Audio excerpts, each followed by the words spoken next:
ओम सजात्म स्वरूप परम गुरु शुद्ध चैतन्य स्वामी ने नमः।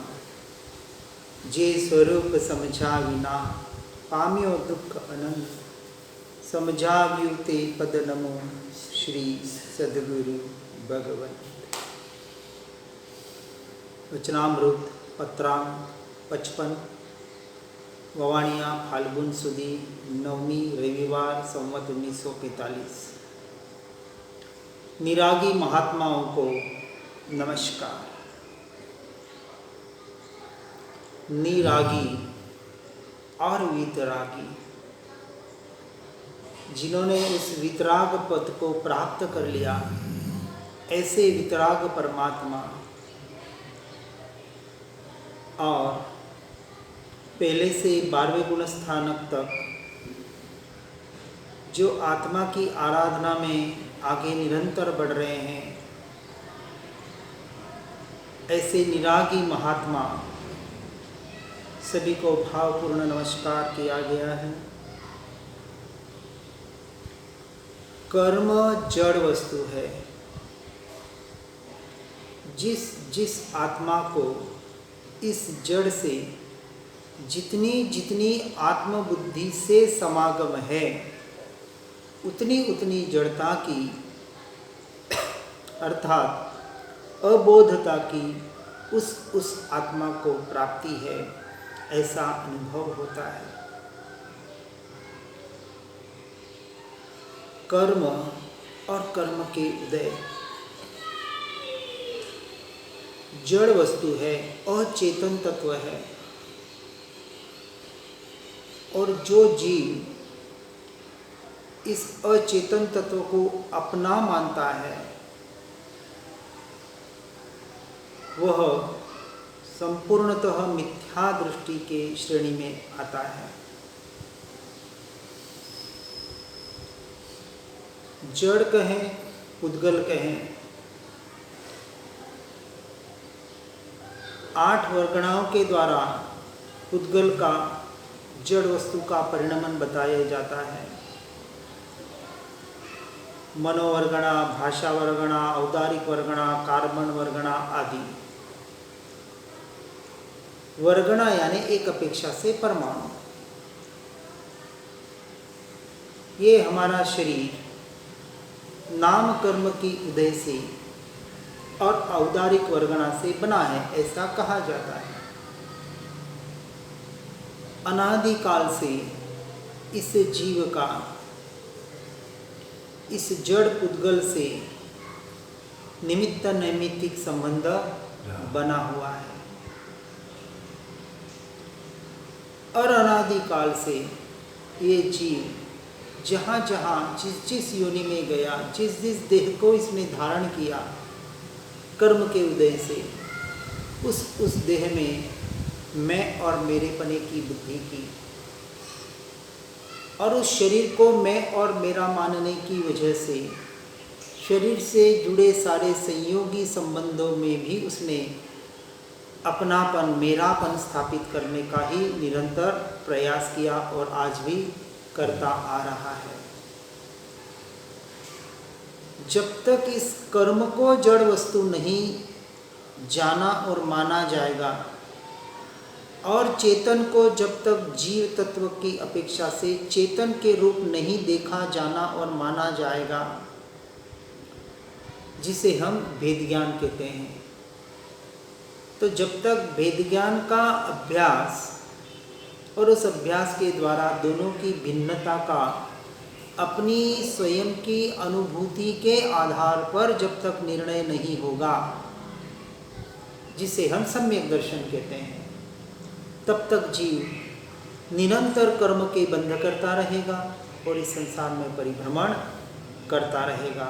इसलिए कहा, जिस आत्मा को इस जड़ से जितनी आत्मबुद्धि से समागम है, आत्मबुद्धि से यानी उसमें ही देहात्म बुद्धि, उस जड़ में ही मैं और मेरापना, और जड़ की क्रिया में ही कर्तृत्व और भोक्तृत्व की बुद्धि, कि जो क्रिया मन वचन काया इन तीनों के जो परिणाम हैं वो जड़ के हैं, अचेतन तत्व के हैं, और इनके परिणमन कर्म के उदय से हो रहे हैं। लेकिन अनादि की भूल से जीव इस कर्म के परिणमन को, कर्मों के उदय को अपने मानता आ रहा है, और आज भी धर्म के क्षेत्र में आके भी कहता है कि कर्म मैंने बांधे हैं तो मुझे ही भोगने पड़ेंगे। अब यहाँ इस बात को यदि देखें तो एक अपेक्षा से कि कर्म मैंने बांधे, ये बात तो सत्य है, क्योंकि आत्मा ने ही कर्म बांधे।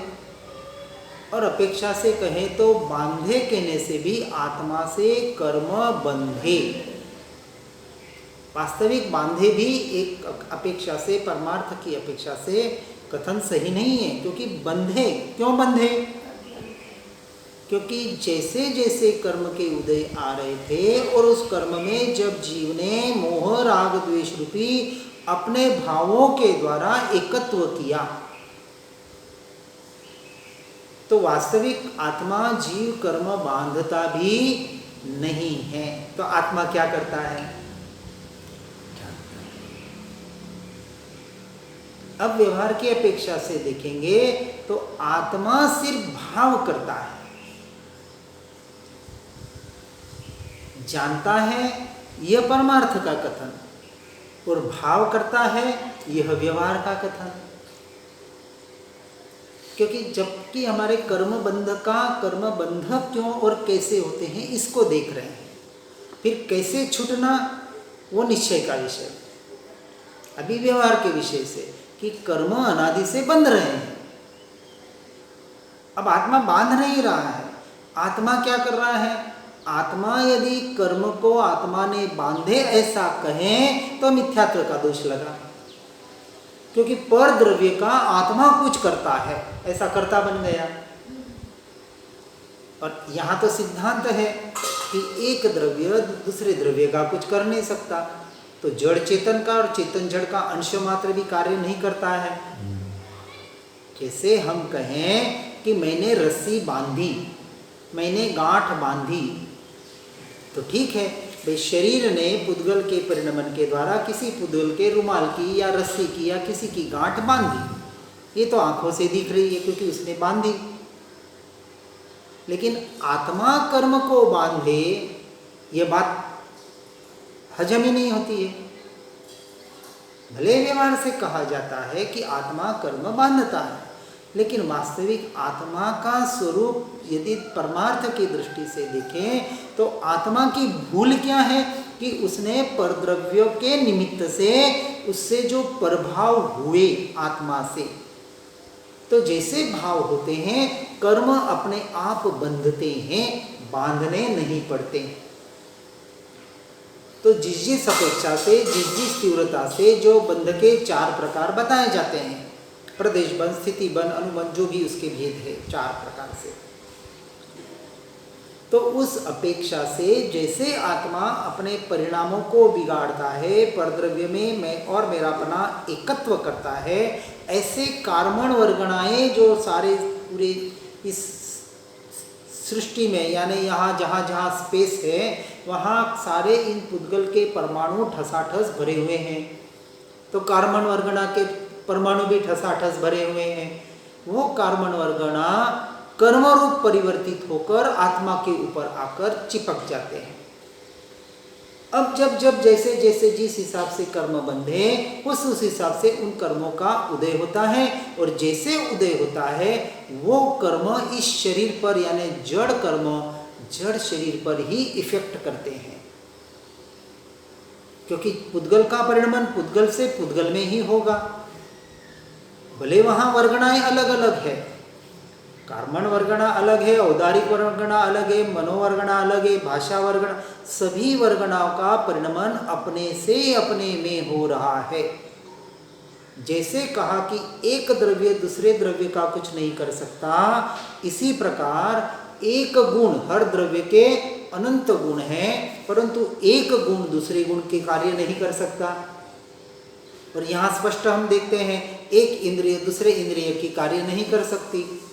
इसी प्रकार मनोवर्गणा का कार्य मन के द्वारा मन से हो रहा है, औदारिक वर्गणा का कार्य शरीर में शरीर के द्वारा शरीर से हो रहा है, भाषा वर्गणा का परिणमन उसकी योग्यता से हो रहा है। तो हर वर्गणाएं, हर कर्म अपने अपने तरीके से अपने में परिवर्तित हो रहा है। कि जैसे स्पर्श वर्ण रसगंध शब्द ये जो पुद्गल के परिणमन हैं, आत्मा के नहीं हैं, मेरे नहीं हैं। तो जैसे पुद्गल के परिणमन स्पर्श गंध का कार्य नहीं करेगी, गंध वर्ण का कार्य नहीं करेगी, तो ये जो सारे परिणमन हो रहे हैं अपनी अपनी योग्यता से अपने में अपने से हो रहे हैं। जैसे कहा जाता है कि जब तवा गरम हो और उस पर एक रोटी रख दी जाए,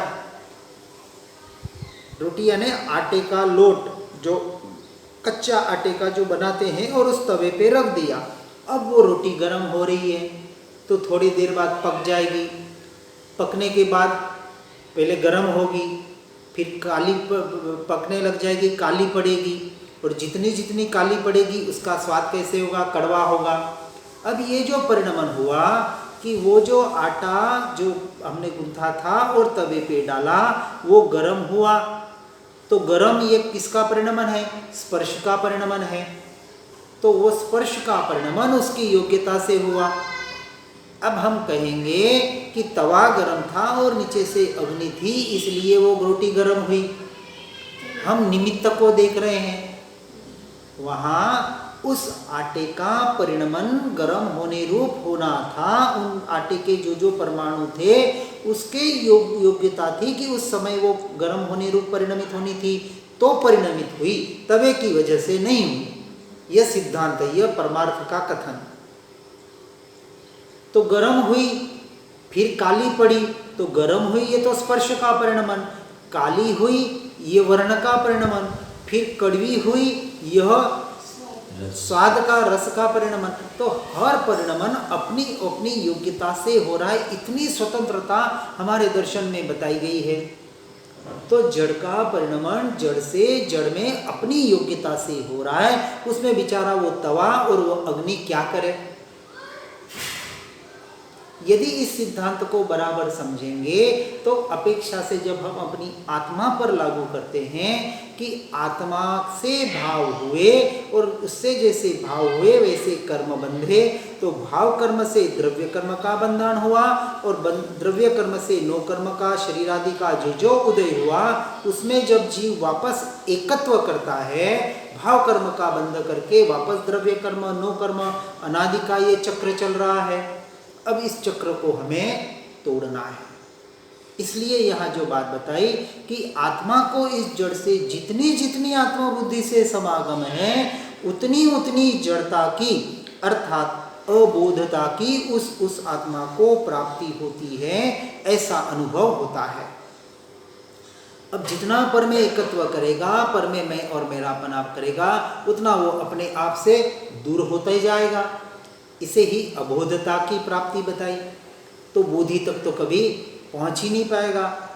बोधि का मतलब ही सम्यक दर्शन, आत्मानुभूति, जिस भी नाम से पुकारे। अब जो जीव हो रहा है ये जो परिणमन, अब जड़ परिणमन परद्रव्य के परिणमन को अपना क्यों मान रहा है? तो हम दृष्टांत से ऐसे समझाते हैं कि ये दो हाथ है।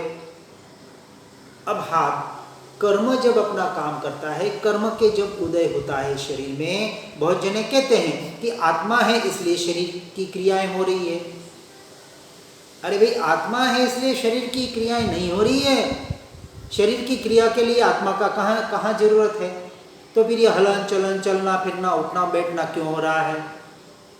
तो कहा कि आत्मा के साथ जो दो शरीर है, तेजस शरीर और कार्बन शरीर।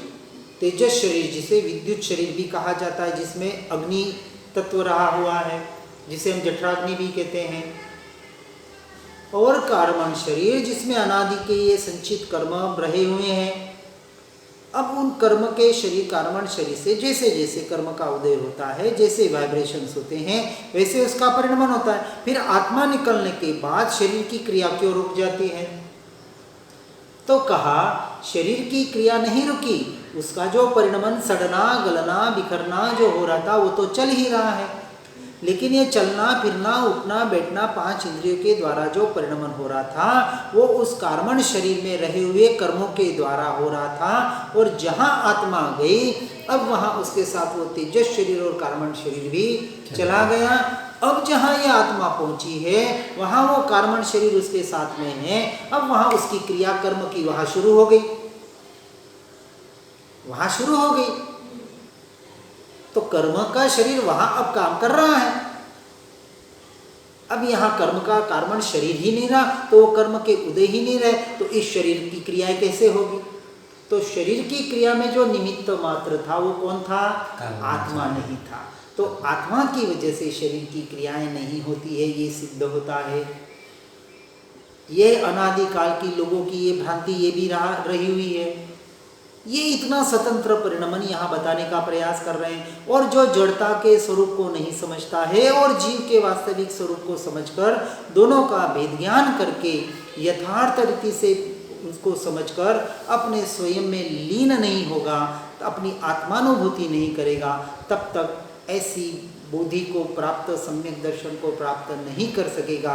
इसलिए 12 भावना में 11वीं भावना बोधि दुर्लभ भावना बताई और 11वीं भावना के बाद धर्म भावना बताई, पहले नहीं बताई धर्म भावना। तो पहली भावना से जब जीव इस सारे भावना को अच्छी तरह से समझता है कि जब पहली भावना से अनित्य भावना से सारे संसार के क्षण भंगुरता को समझा, फिर अशरण भावना से समझा कि सब कुछ अनित्य है, पहले अनित्य भावना से नित्य एकमात्र आत्मा है, ये पहली भावना। दूसरी भावना, इस संसार में कोई भी शरण देने वाला नहीं है, जब मृत्यु सामने खड़ी होती है व्यवहार से परमात्मा का शरण और निश्चय से अपनी आत्मा का शरण। फिर तीसरी भावना बताई संसार भावना कि अनादिकाल से जीव इस संसार में परिभ्रमण कर रहा है और बाहर ही अपनी दृष्टि करने की वजह से संसार में भटक रहा है। अब जब तक इस प्रभावों से नहीं हटेगा और स्वभाव में नहीं आएगा तब तक मोक्ष की ओर प्रयाण नहीं कर पाएगा। भाव का संचरण, भाव का संसरण। तो ये सारा भाव मरण निरंतर कर रहा है, यही तो सबसे बड़ा संसार है।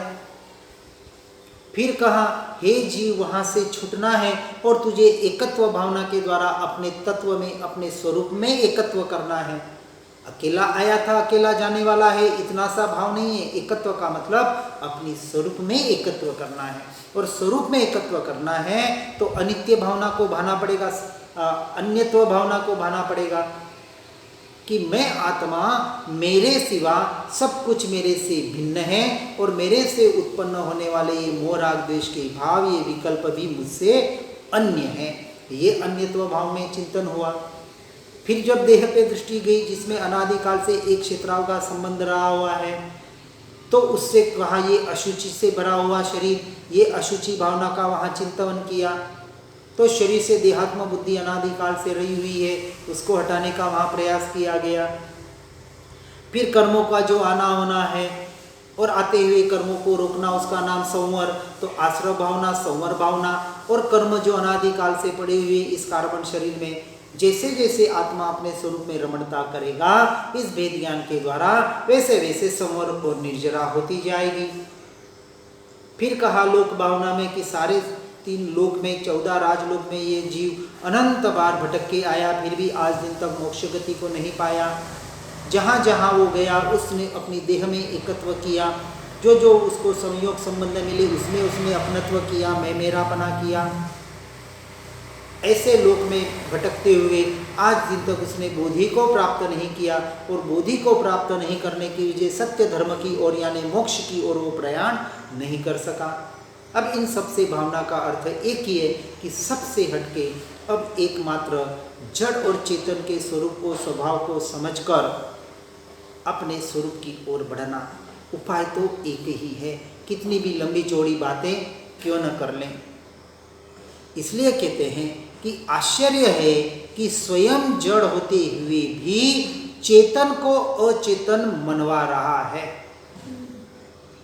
कौन? ये जड़ तत्व, ये पुद्गल द्रव्य अचेतन है, उसे कोई सूझबूझ नहीं है, कोई समझ नहीं है, कोई जानपना नहीं है, कोई ज्ञान नहीं है, फिर भी वो इस चेतन से, जिसे सब कुछ समझ है, जिसे सोचने की शक्ति है, जिसमें जानपना देखना, उसमें सारा परिणमन उसको हो रहा है, जो स्वयं से स्वयं को समझ और जान सकता है, ऐसा जानने वाला, ऐसा भगवान आत्मा, इसको ऐसे इस राजा को, प्रत्यक्ष इस भगवान आत्मा रूपी राजा को इस मोह राजा ने अपने कब्जे में कर रखा है। ये सबसे बड़ा आश्चर्य है। इससे बड़ा आश्चर्य और क्या होगा। ये 10 आश्चर्य या इस जगत के 6 आश्चर्य, 7 आश्चर्य, 7 अजूबे इस दुनिया के, या और नए नए कितने भी आश्चर्य हो जाए, इससे बड़ा कोई आश्चर्य परमार्थ के दृष्टि से तो और है नहीं।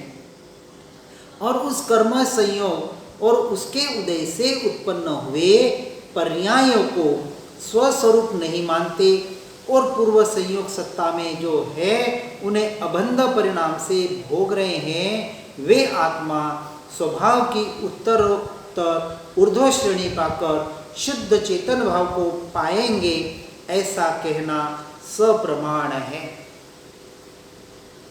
जो वितराग परमात्मा जिस बात को बताने का प्रयास कर रहे हैं और उनके द्वारा जो हमारे श्रेष्ठ आचार्य आदि और ज्ञानी पुरुष जिस बात को बताने का प्रयास कर रहे हैं कि हे जीव, इस जड़ चेतन के स्वरूप से, स्वभाव से मैं और मेरापना निकाल के, अब इसलिए कहा कि जो पुरुष, अब यानी जो आत्मार्थी पुरुष है, जो मुमुक्षु पुरुष है, जो वास्तविक मोक्ष मार्ग की ओर चल रहे हैं, ऐसे पुरुष उस कर्म संयोग और उसके उदय से उत्पन्न हुए पर्यायों को स्वस्वरूप नहीं मानते। यह मेरा स्वरूप नहीं है। जो भी पुद्गल का परिणमन हो रहा है, मन वचन काया का परिणमन हो रहा है, जो जो कुछ कर्म के संयोगों से, कर्मों के उदय से जो कुछ परिणमन हो रहा है, वह तो मेरे है ही नहीं, क्योंकि जड़ का परिणमन है और पुद्गल द्रव्य का परिणमन मेरा हो ही नहीं सकता। ये वहाँ दृढ़ता है। ये तो है, लेकिन उनके निमित्त से उत्पन्न होने वाले मोह राग द्वेष के भाव को भी वो अपना नहीं मानते। भाव तो होंगे, राग द्वेष के भी भाव होंगे, क्योंकि मोह ये दर्शन मोह का विपरीत पर्याय है और राग द्वेष ये चारित्र मोह की विपरीत पर्याय है। तो मोह राग द्वेष तो 12वें गुण स्थानक तक बताया। संज्वलन राग है, द्वेष नहीं है वहाँ, पर अपेक्षा से कहा कि कषाय तो है, भले संज्वलन कषाय क्यों ना हो, परंतु उसे अपना नहीं मानने के कारण ऐसे जो पुरुष उनके उदय से पर्यायों को भी स्वस्वरूप नहीं मानते और पूर्व संयोग सत्ता में उन्हें अबंध परिणाम से भोग रहे हैं, लेकिन कैसे? अबंध परिणाम से। वहाँ उनके बंध नहीं के बराबर कहा है, क्योंकि अनंतानुबंधी सम्यक दृष्टियों के चला गया, जिन्होंने भेद ज्ञान के द्वारा अपनी आत्मा की अनुभूति कर ली और निरंतर आत्मरमणता के द्वारा जो भी परिणमन जड़ पुद्गल के हो रहे हैं, निरंतर वहाँ जागृति है कि ये मन वचन काया के परिणमन मेरे नहीं है। मैं इससे भिन्न स्वतंत्र द्रव्य जानने वाला और जानते वक्त अपने ज्ञान स्वभाव को जानने वाला ऐसा ध्रुव चैतन्य स्वभावी भगवान आत्मा वही मैं हूँ। उस मैं में निरंतर आने का वहाँ पुरुषार्थ करते हैं। इस अपेक्षा से उन्हें कर्म बंध नहीं बताया है, क्योंकि ऐसे जीव या तो उसी भव में मोक्ष जाने वाले होते हैं, यदि शायिक संकीर्ति हो तो, भले बाहर का राग द्वेष कितना भी तीव्र भी क्यों न हो, या उपशमिक संकीर्ति हो तो 15 भव और वहीं से गिर जाए तो अर्धपुद्गल परावर्तन। तो अपेक्षा से हर कथन कहने में आया है। फिर भी ऐसे संकीर्ति को अबंध परिणाम बताया गया है। परिणाम हो रहे हैं, लेकिन कैसे हैं? वो जीव बंध से रहित है उस वक्त भी, उन क्रियाओं के काल में, उस राग द्वेष के काल में भी। वे आत्मा स्वभाव की उत्तरोत्तर ऊर्ध्व श्रेणी पाकर शुद्ध चेतन भाव को पाएंगे, ऐसा कहना सप्रमाण है। ऐसी आत्माएं स्वभाव की उत्तरोत्तर ऊर्ध्व श्रेणी पाकर यानी अपने शुद्धोपयोग के द्वारा गुणस्थान की श्रेणी चढ़ते हुए अंत में उस अयोगी केवली के द्वारा सिद्ध पद को प्राप्त करेंगे और करेंगे ही, ऐसा कहना सप्रमाण है। यानी वहाँ जो श्रीमद जी ने अपना अनुभव किया है और उस अनुभव के आधार पर सप्रमाण बता रहे हैं, मात्र सुनकर और पढ़कर नहीं। क्योंकि अतीत काल में वैसा हुआ है, वर्तमान काल में ऐसा ही होता है और अनागत काल में ऐसा ही होगा। यह त्रिकाल सत्य है। इस बात को हमें गहराई से समझना है। इसलिए जल्द से जल्द इस संसार रूपी सागर से निकलकर इन घर परिवार समाज देश इनके सारे कर्तव्यों से निकलकर एकमात्र कर्तव्य की ओर बढ़ना बहुत जरूरी है। अपनी आत्मा का कर्तव्य एक ही आवश्यक, आत्मरमणता का जो उद्देश्य हमारा मोक्ष का है, यह सबसे बड़ा उद्देश्य और यह मनुष्य भव हमें मिला है। यह उद्देश्य हमें इस भव में सफल करने में कोई विशेष कठिनाई नहीं आएगी। कल किसी और गति में चले गए, ये बात सुनने को मिले न मिले, ये पुरुषार्थ करने को मिले न मिले, हम क्यों आगे का इंतज़ार करें? मिला है उसका तो उपयोग नहीं कर रहे हैं और आगे की बातें करें तो इसमें तो कोई भलाई नहीं है। और व्यवहार में भी हम ऐसा कोई व्यवहार नहीं करते हैं। कोई भी आत्मा उदय में आए कर्म को भोगते हुए समत्व श्रेणी में प्रवेश करके अबंध परिणाम से वर्तेगा तो वह अवश्य चेतन शुद्धि को पाएगा। गारंटी से कह रहे हैं कि उदय में आए हुए कर्म को बाहर से भोगता हुआ दिखाई दे रहा है, फिर भी भोगते हुए भी भेद ज्ञान के द्वारा अपने स्वमत्व श्रेणी में यानी अपनी आत्मा में जब आता है, जिसे हम समता भाव कहते हैं। दो प्रकार का समता भाव, एक तो सिर्फ भोग रहा है, उसे अपने कर्म का उदय मान रहा है, स्वीकार भी कर रहा है और बहुत शांति से यानी उसको अपने उदय मानकर अपना ही दोष मानकर भोग रहा है। यह सिर्फ पुण्य का बंध कर रहा है, जिसे आत्मा का उपयोग नहीं है। दोनों यानी सम्यक दृष्टि जीव और मिथ्या दृष्टि जीव बाहर से दोनों का परिणमन समता भाव में भोगते हुए एक जैसा दिखाई देने पर भी एक जीव जो बिना आत्मज्ञान वाला है वो सिर्फ पुण्य का बंध करके भवभ्रमण का ही कारण निमित्त बनेगा। और यहाँ जो सम्यक दर्शन सहित आत्मानुभूत सहित का जो जीव है वो यदि उसके जितना भी समता भाव में न भी भोगे तो भी वो मोक्ष का अधिकारी बनने वाला है। इसलिए ऐसे समत्व श्रेणी में प्रवेश करके उस अबंध परिणाम से वर्तेगा तो अवश्य चेतन शुद्धि को पाएगा। क्योंकि बाहर से भोगना और समता भाव में रहना ये तो चारित्र मोह का विषय है, लेकिन उन भोगों को उन कर्मों को अपना न मानना ये दर्शन मोह का यानी मान्यता का विषय है। इस बात को हमें गहराई से समझना है। इसलिए आत्मा विनय होकर सरल और लघुत्व भाव को पाकर सदैव सत्पुरुषों के चरण कमल में रहे तो जिन महात्माओं को नमस्कार किया है, शुरुआत में जिन निरागी महात्माओं को नमस्कार किया है, उन महात्माओं की जिस प्रकार की वृद्धि है उस प्रकार की वृद्धि संप्राप्त कर सकता है। अब यहाँ किसी बाहर रिद्धि सिद्धि की बात नहीं हो रही है। जिसने अपनी आत्मा रूपी रिद्धि सिद्धि को प्राप्त कर लिया, इसलिए जो गाथा में एक आता है उपाध्याय यशोजी जी का, वीर जिनेश्वर उपदेशे सामल जो चित्त लाई रे, आत्म ध्याने आत्मा रिद्धि मणे सभी आई रे। अब ये जहाँ जैसे भक्तामर स्तोत्र में मोक्ष रूपी लक्ष्मी की बात बताई है, किसी बाहर के लक्ष्मी की नहीं, इसी प्रकार यहाँ आत्मा की किसी बाहर की रिद्धि सिद्धियों की यहाँ अंश मात्र भी बात, किसी नमस्कार चमत्कार की बात बताई नहीं जाती। ज्ञानी पुरुषों के मार्ग में, परमार्थ के मार्ग में इन बाहर की बातों का अंश मात्र भी समाविष्ट नहीं होता है।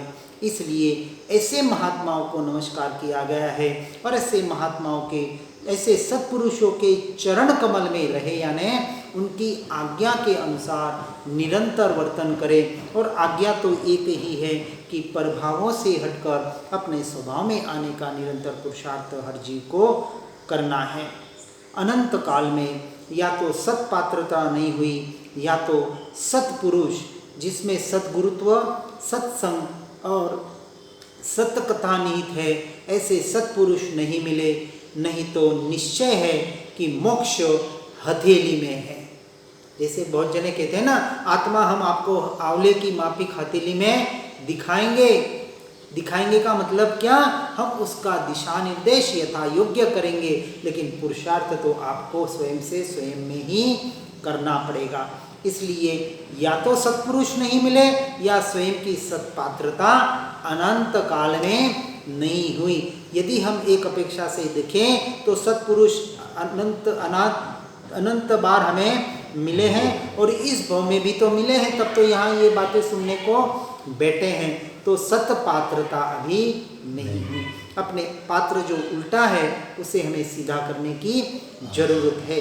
इसलिए कहते हैं कि यदि ऐसा होता, सत्पात्रता होती तो मोक्ष कहाँ है? हमारी हथेली में है, क्योंकि हमारी वस्तु हमारे पास ही है, कहीं बाहर से कुछ भी लाना नहीं है। इस तप प्रागभारा अर्थात सिद्ध पृथ्वी पर उसके बाद है।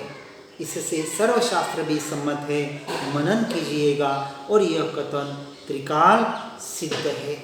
इसलिए ऐसे सत्य धर्म को समझकर अपने जीवन में निरंतर उतारने का हर जीव पुरुषार्थ करे। इसी भावना के साथ जिनाज्ञा विरुद्ध कुछ भी कहने में आया हो तो मिच्छामि दुक्कडम। सुख धाम अनंत सुसंत चही दिन रात रहे तद ध्यानमयी पर शांति अनंत सुधामयते प्रणमु पदते वरते जयते।